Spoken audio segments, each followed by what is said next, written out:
Antes da missa do galo, que celebra o nascimento de Jesus, a igreja apresenta a missa da manhã, que vem a ser o estudo de hoje. Ontem, testemunhamos o nascimento e o batismo de João Batista através da contemplação que despertou o riso, o que nos fez viver a cena. Quando a imaginação sente-se possuidora da ideia de João, é preciso agir. Mas a ideia de João em nós tem como prática a profecia, de modo que a mística e a ação sobrenatural de Deus já se encontram em nós como potência para profetizar. Para que isso aconteça, é preciso fazer como João. Chamo atenção para os versículos 76 a 79 do Evangelho de hoje. E tu, menino, serás chamado profeta do Altíssimo, pois irás adiante do Senhor para preparar-lhe os caminhos, anunciando ao seu povo a salvação pelo perdão dos seus pecados. Graças à misericordiosa compaixão do nosso Deus, o sol que nasce do alto nos visitará para iluminar os que jazem nas trevas e na sombra da morte e dirigir os nossos passos no caminho da paz. Para iluminarmos a nós mesmos, basta que a ideia nascida seja referência de nossos raciocínios. Os pensamentos produzidos a partir da recepção do mundo perdem o valor para a certeza divina se aproximar de nossa alma, assim como João vem antes de Jesus. Jesus é a força de salvação. Todos os erros que a ideia de João aponta em nós são perdoados pela força de uma ideia que, ao nascer, é uma criança. Para ter mais clara essa ideia, é preciso que demonstremos a nós mesmos que ela concorda com a sabedoria já conhecida, a sabedoria divina. E essa sabedoria era Davi. Jesus é o complemento da sabedoria de Davi, que era o rei profeta. Isso quer dizer que para cultivarmos a ideia de Deus menino em nós, é preciso que nós conheçamos a sabedoria de Davi.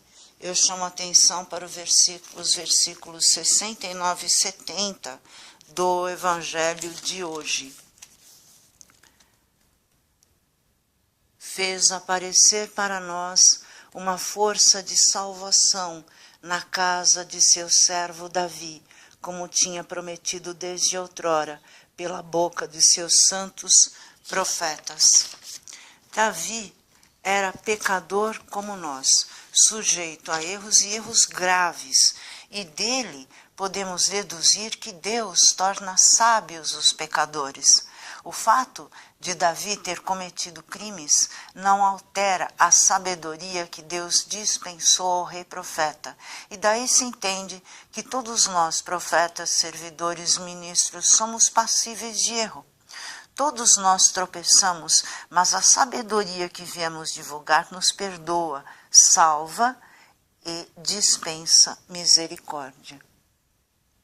E mais, o mundo espiritual celeste não se contamina com o mundo terreno.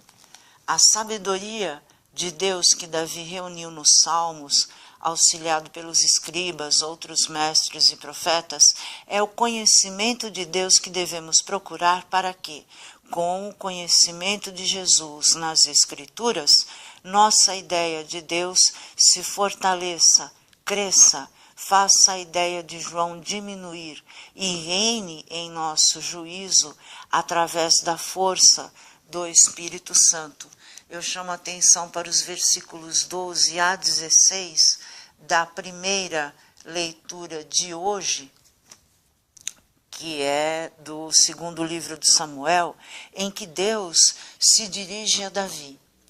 Quando chegar o fim dos teus dias e repousares com teus pais, então suscitarei depois de ti um filho teu, e confirmarei a sua realeza. Eu serei para ele um pai, e ele será para mim um filho.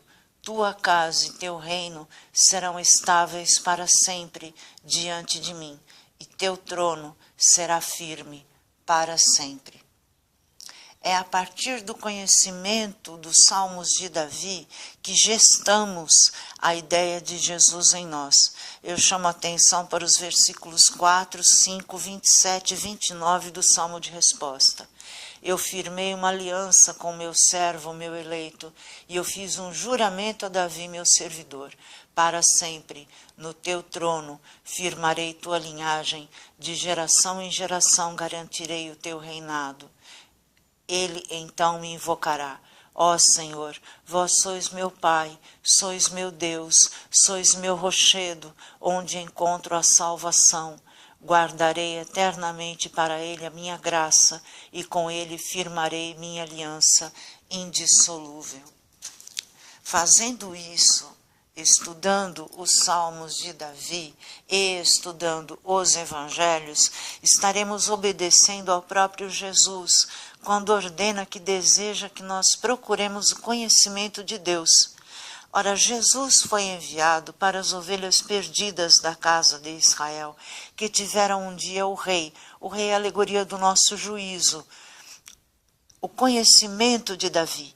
Ao ordenar que conheçam a ele, a ordem de conhecer os salmos de Davi é implícita, pois a salvação vem dos judeus.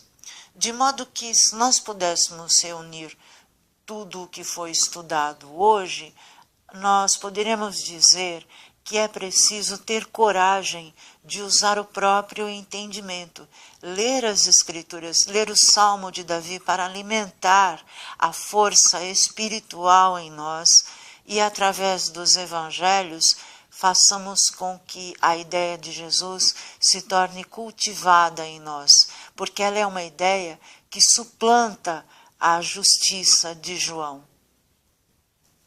Na véspera de sua paixão, Jesus tomou o pão e disse: Este é o meu corpo. Do mesmo modo, ao fim da ceia, ele tomou o cálice com o vinho e disse: Este é o meu sangue. Quem comer da minha carne e beber do meu sangue terá a vida eterna.